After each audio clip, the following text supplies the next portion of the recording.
Learning objectives. Upon completion of this module, you'll be able to implement the steps to develop and prepare the disclosure process plan before disclosing.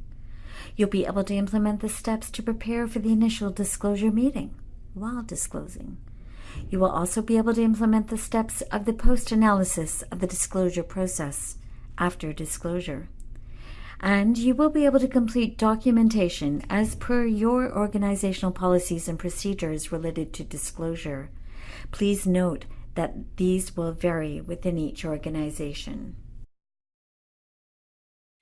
Instructions. Review and follow the instructions carefully. Using resource tools included in this module, you will be able to create your own disclosure plan for the case study. You can read the client story slides, Case Study D, and you can also print the client story, which is available in PDF format as a resource for this module.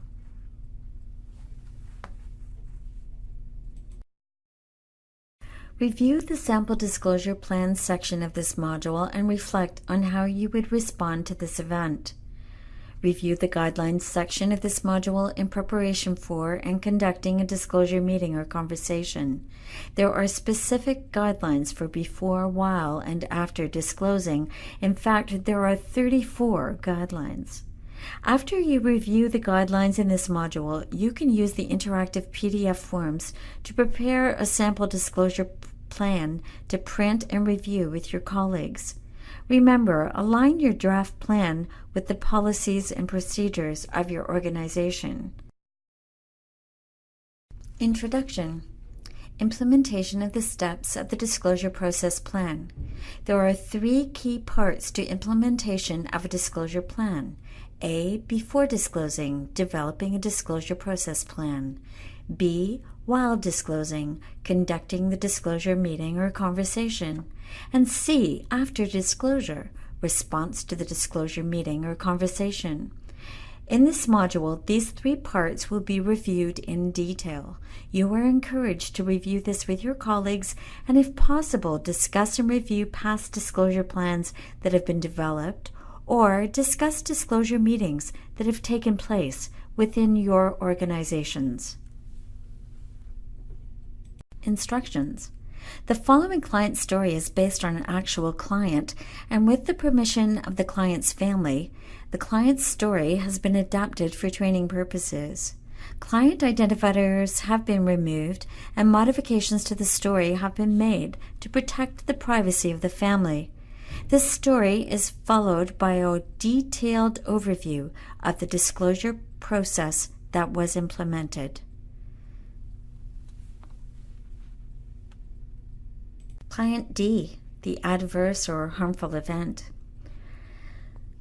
A client on a ventilator was receiving nursing services for ventilator care. During the evening shift change, while 2 nurses were on site at the client's home, the client suddenly began to complain of difficulty breathing. The main ventilator was removed by one of the nurses while the other nurse applied a portable ventilator. The client's symptoms did not improve, so the portable ventilator was removed and an ambu bag, a self-inflating resuscitation bag, was applied. The client remained in obvious distress and began to show signs of respiratory failure. Meanwhile, the nurse who was checking the main ventilator was able to find and replace a non-functioning valve. The main ventilator was then restarted, applied to the client, and the client's condition returned to normal. Response priority, client safety. The immediate focus of care was to ensure that the client was safe. Once the client's condition returned to normal, all equipment was checked, repaired or replaced, and a second ambu bag was ordered. As the equipment for this client was supplied from the hospital, the respiratory therapist at the hospital was contacted to assess the client and to call the equipment vendor. The findings were that the main ventilator valve had broken during use in the home and needed replacing. The portable ventilator had a buildup of moisture in the expiration valve, resulting in its malfunction during use. The ambu bag had a missing valve causing a leak, which rendered the device ineffective. This valve was nowhere to be found during the shift. Gathering the facts. During the meeting of CCAC and service provider staff, it was determined that service provider staff had not been conducting routine equipment checks during each shift.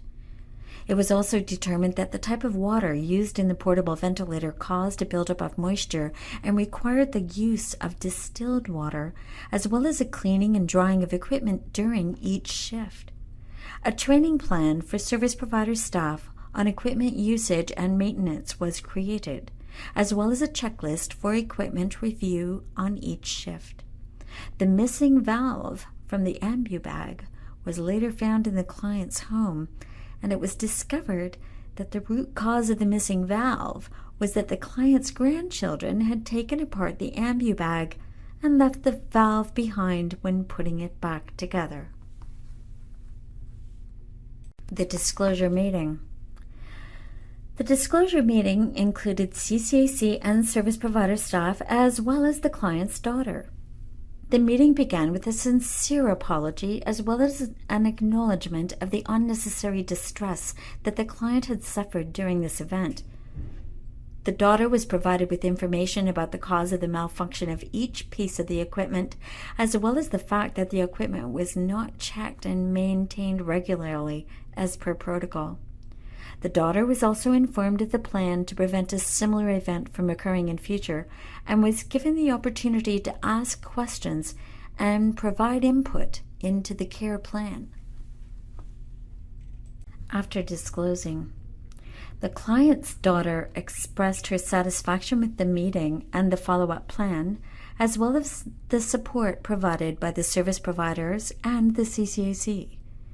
There have not been any further incidents reported about this client, but it has since been reported that nursing staff, as well as family members, now pay careful attention to maintaining and checking the equipment and are proactive in determining any concerns identified. The disclosure process has strengthened the relationship between the CCAC, service provider staff, and the client and family members. It has also facilitated improvements in the client care process.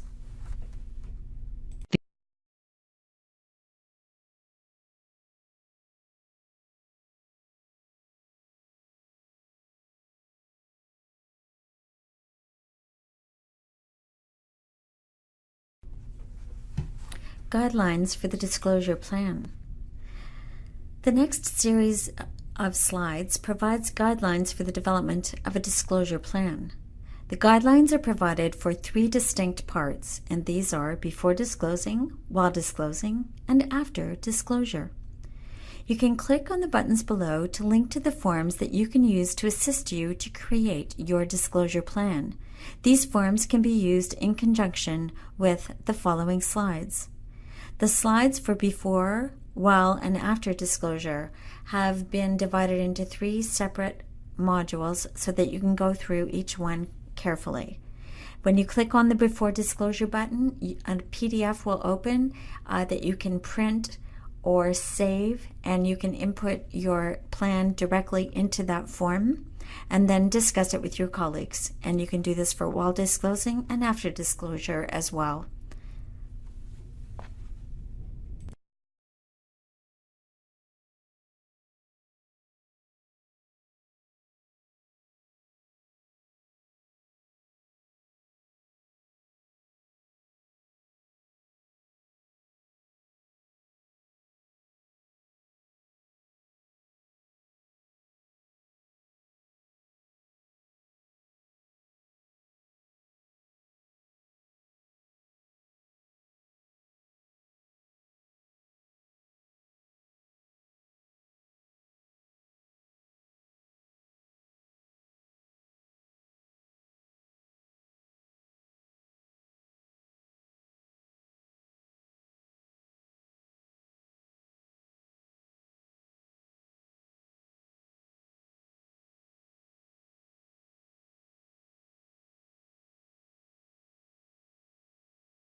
Guideline 1.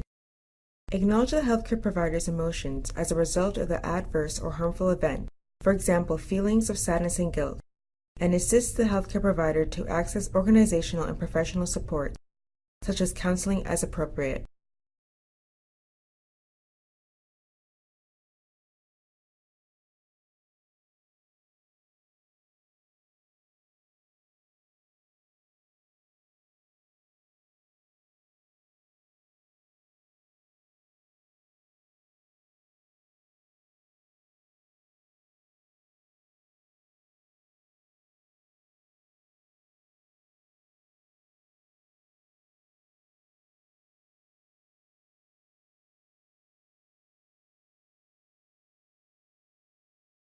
Guideline 2. Approach this process with the attitude that it's the right thing to do and the client's right to know. Ask yourself, is this something that I would want to know if it happened to me or to someone in my family?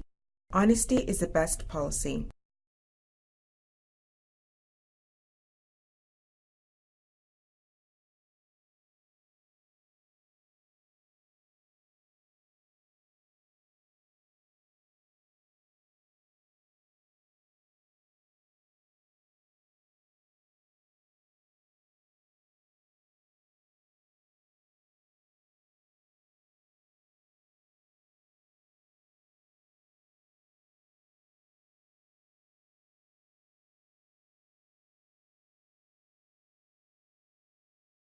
Guideline 3. Presume goodwill on behalf of all parties.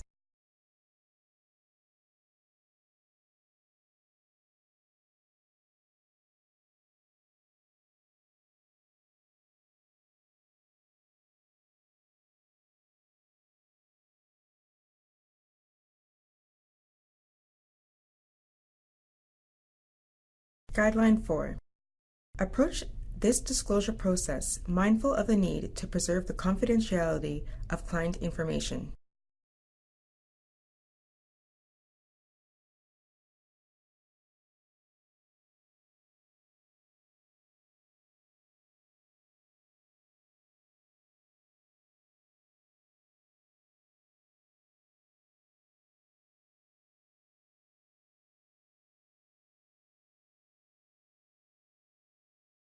Guideline 5.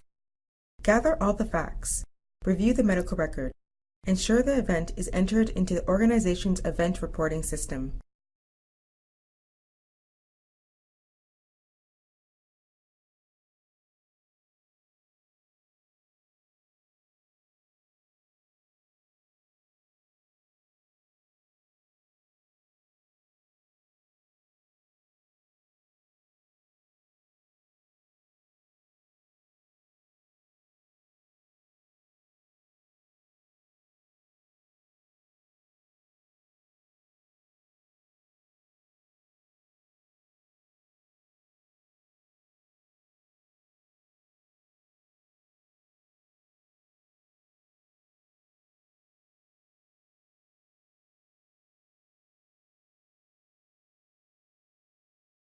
Guideline 6.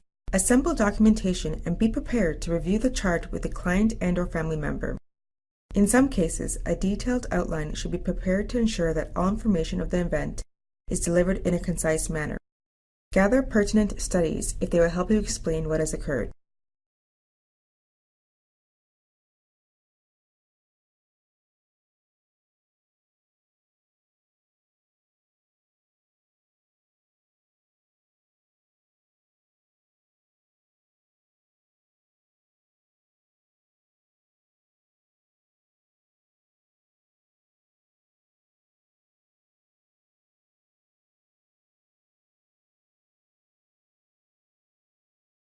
Guideline 7. Try to anticipate questions and/or concerns that may be raised and be prepared with answers.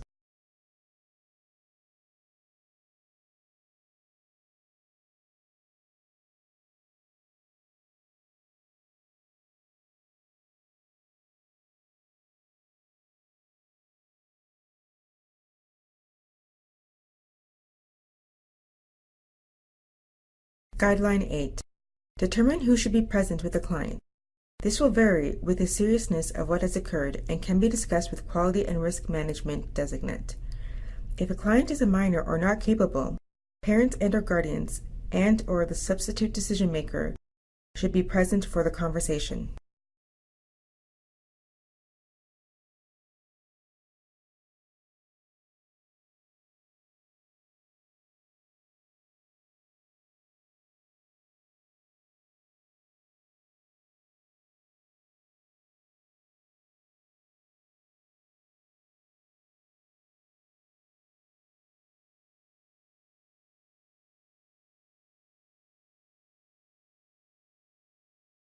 Guideline 9. Make a thoughtful analysis of the potential harm of disclosure to the client and/or family. Give careful thought to the words that you will use in the disclosure conversation. Keep in mind that the client's reaction may depend more on how the news is delivered than by what is actually said.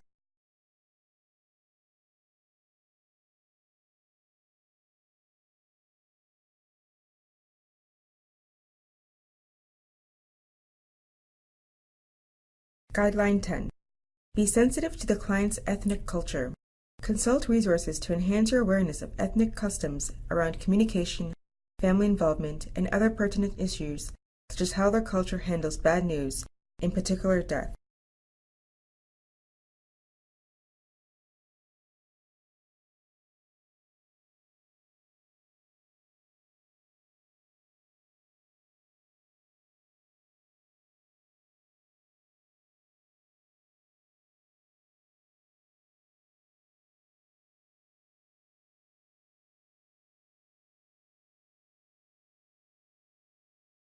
Guideline 11.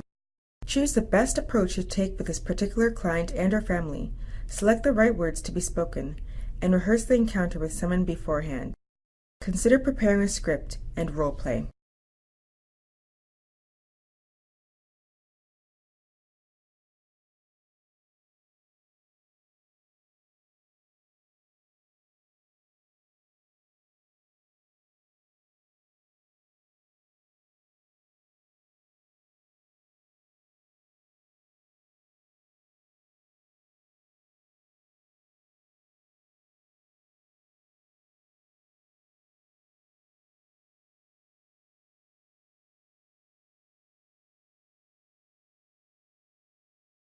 Guideline 1. Ensure that the conversation takes place in a private setting, where there is room for persons to walk around if need be. However, you should remain seated during the conversation.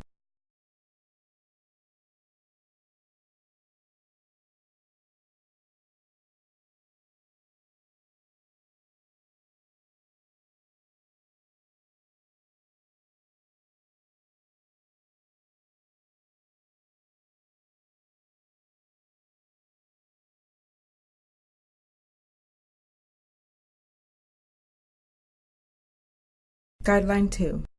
Everyone should know who is in the room. Introduce yourself and any support staff accompanying you, and find out the relationship to the client of all persons who are accompanying the client.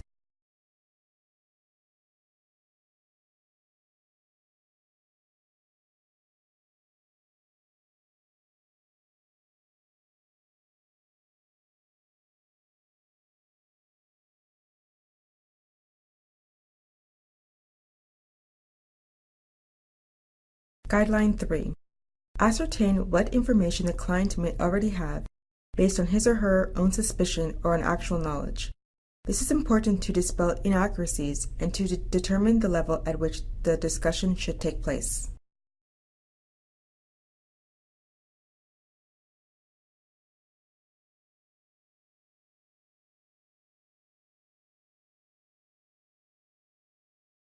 Guideline 4.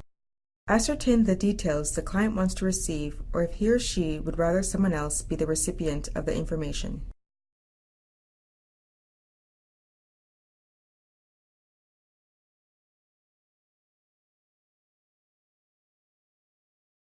Guideline 5. Convey the information slowly in simple terms that are understandable to the client, avoiding any medical jargon, and in a manner that minimizes distress to the client. Explain what happened, when and where it occurred, any decisions that were made including those in which the client participated, any repercussions, and recommended corrective action. At this point, you might have some clues as to how it happened, but it may not be feasible to speculate as to why it happened.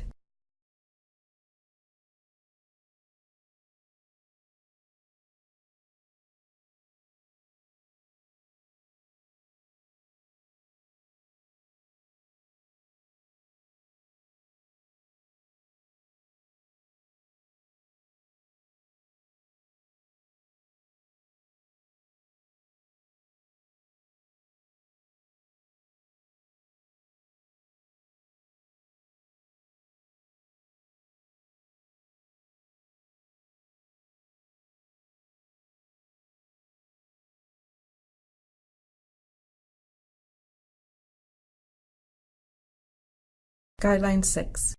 Identify and offer any support that is available to the client and his or her family, including the venue for future conversations. Work collaboratively with the client to devise a follow-up treatment plan for him or her to mitigate the effects of any injury. Pay attention to client preferences and cultural considerations.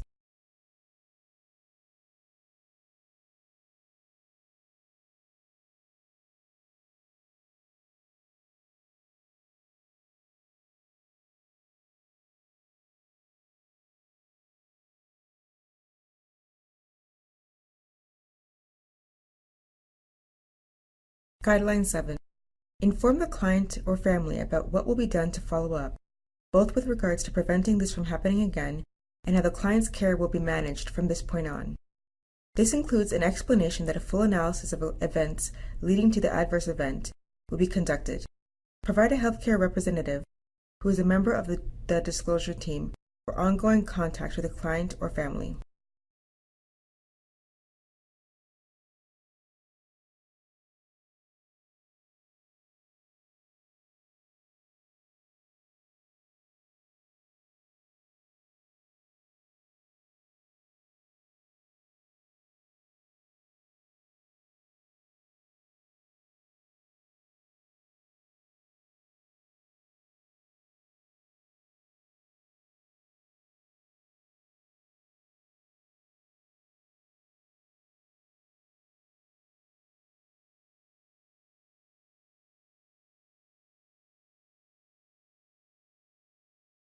Guideline 8. Express appropriate regret for what happened and concern for the welfare of the client or family.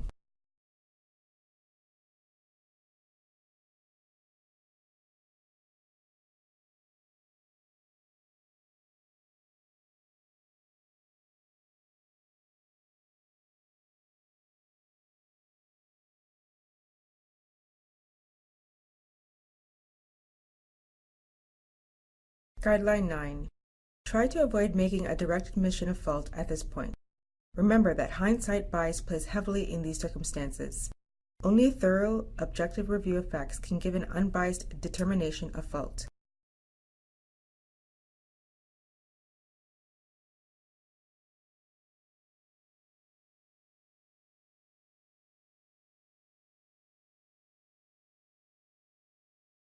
Guideline 10.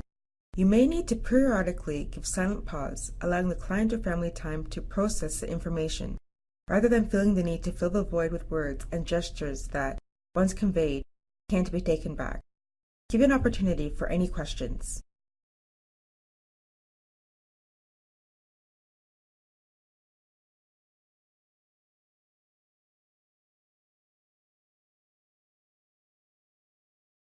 Guideline 11. If the event is serious, the disclosure meeting should be held as soon as possible, even if you can explain only part of what happened.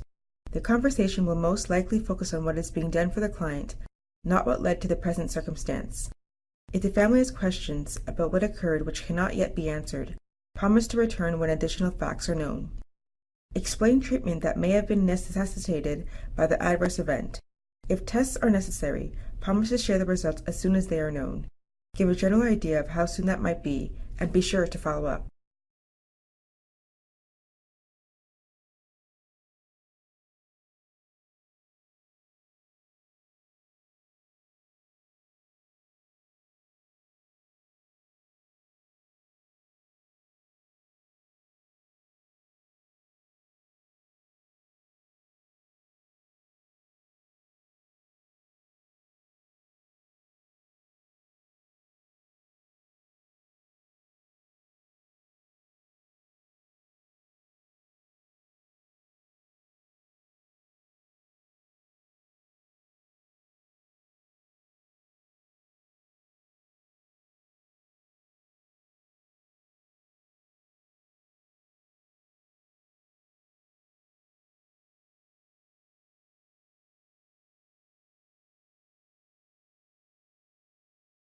Guideline 1.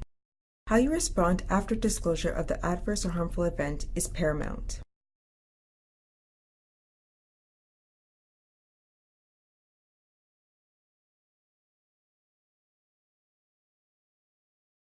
Guideline 2. Acknowledge the client's and/or family's emotions upon receiving the information about the event.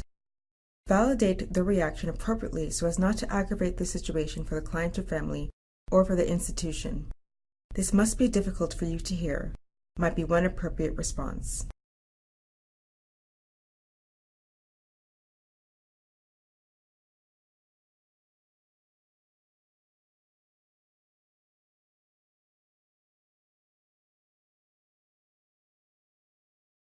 Guideline 3.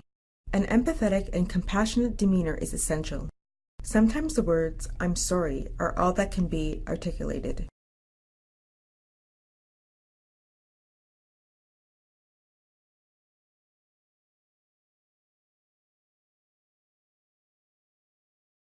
Guideline 4.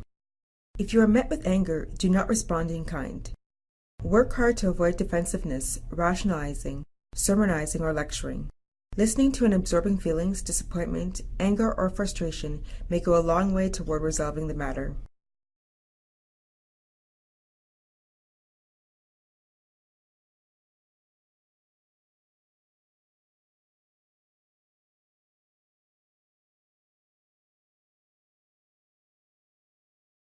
Guideline 5. Input from the family is welcomed and valued.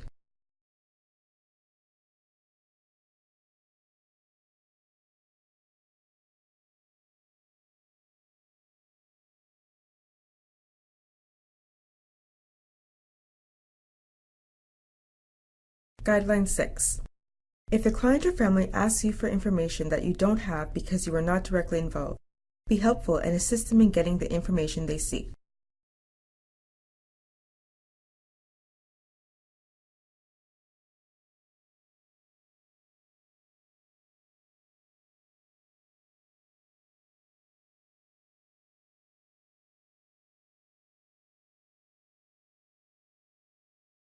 Guideline 7. Let the client or family know who to contact if they have any further questions or concerns and how they can be reached.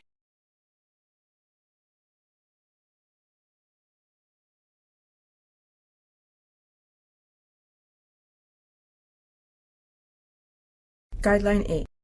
If you are asked about what will happen to the responsible person, you can say that you don't know, but that it will be followed up by the manager or supervisor or supervising physician.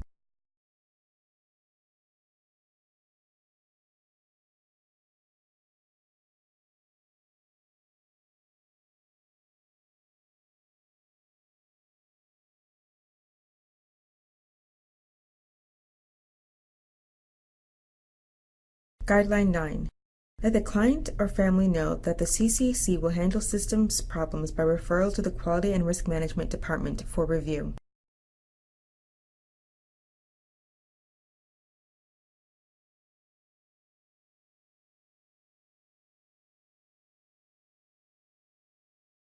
Guideline 10. In some cases, a follow-up meeting should be held within 48 hours after the initial meeting to provide updates about the event to the client or family.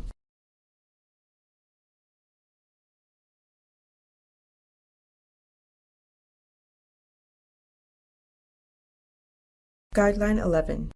If a lawsuit is threatened, do not panic. Most events can be resolved short of a formal litigation process. Inform Quality and Risk Management about such declarations or demands for compensation.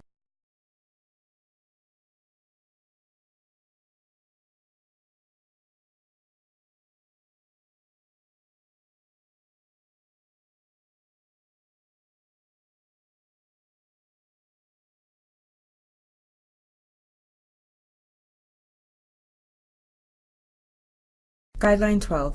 Once the disclosure conversation is concluded, now is the time to continue facilitating the healing process for the practitioner involved in the adverse event. It is expected that the practitioners will experience personal, emotional fallout from the adverse event and from the disclosure conversation. This will never be easy, yet it is the right thing to do.